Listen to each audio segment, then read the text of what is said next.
Mahigit 500 pamilya ang kinailangang ilikas naman mula sa Malabon dahil sa matindi pa ring baha.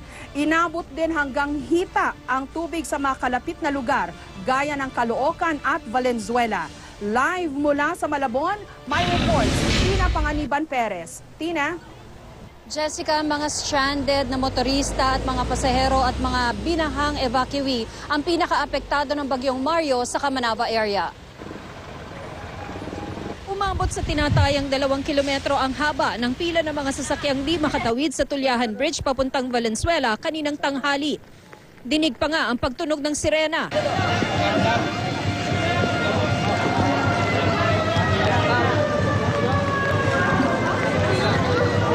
Babala sa mga maiipit sa baha. Hanggang hita ang baha sa paanan ng tulay.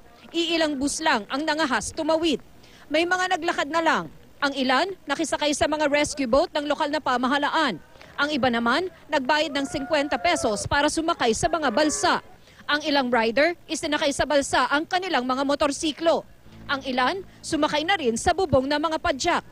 Ang ilan, gaya ng mga nagtitinda ng isda, ayaw paawat sa paghahanap buhay. Hanggang hita rin ang baha sa General San Miguel Street sa Sangandaan, Caloocan. Kanya-kanyang diskarte ang mga gustong tumawid. Hanggang hita rin ang baha sa ilang kalye sa Katmon, Malabon. Pero ang may-ari ng kotseng ito, dumiskarte para hindi malubog ang sasakyan. Ang mga pulis sa Police Community Precinct 9 sa Katmon na kaninang madaling araw ay naglilikas ng mga binaha, sila rin mismo binaha. Hanggang kaninang alas 2 ng hapon, 533 na pamilya o 2,199 individuals ang lumikas na. Kasama rito ang 157 katao na lumikas sa Katmon Integrated School. May mga sanggol dito at buntis na sumakay sa likod ng kanyang mister. Malamig, tapos masakit yung tiyan. Natakot ka? Opo, baka mamaya magkasakit ako, lalo na yung bata. Palalim ng palalim po yung tubig kasi baka maabot po yung higaan po namin ng baha. Kaya po umalis na po kami doon. Paano mo nirescue yung asawa mo?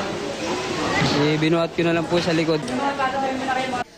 Umiiyak naman si Corazon Gloria na may sakit sa puso nang makita namin. Nag-aalala raw siya sa 2 anak na teenager. Bahay namin kasi walang hollow block na nakatabi. Puro trapan lang. Pasok lahat ang sa amin. Pero lahat naman po kayo nakalikas na. Hindi ako pa lang po. Wala po kasama sa bahay. Alerto naman ng mga barangay official, hindi lang daw sa pagtaas ng baha. Nakatambay kami ngayon dahil yung ibang barangay humiling sa amin dahil hindi lang ho kasi sa ulan. Dahil yung mga postes, ma'am, nagpuputukan daw baka sakali kasi kailangan ng bombero kasi may fire truck din kami. Kahit binaha ang ilang lugar sa Malabon at lumikas ang daan-daang pamilya, hindi isinailalim sa state of calamity ang syudad. Sa ngayon, ayon sa Public Information Office ng Malabon ay unti-unti raw bumababa ang tubig sa Tulyahan River at ang ilang pamilyang lumikas kanina ay bumalik na sa kanilang mga tahanan. Paalala rin ng local government ng Malabon, walang pasok bukas sa Malabon Institute of Technology at sa City of Malabon University. Ang kinatatayuan naman natin ngayon, Jessica, ay ang General Miguel Street sa Caloocan. Kanina baha sa aking likod pero makikita mo ngayon na wala ng tubig yung kalsada. Bagamat hindi tumitigil yung ulan buong araw, ngayon ay tikatik na lamang ito. Jessica?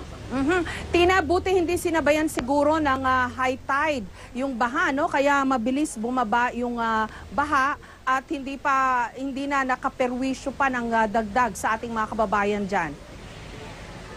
Ang sabi ng PIO ng Malabon, Jessica, low tide daw ngayong araw. So somehow that's good news dahil sumabay yung habagat doon sa bagyong Mario. At isa pa rin daw sa nakatulong, mas mataas na raw ng 2 metro yung dike sa may Malabon side ng Tulyahan River.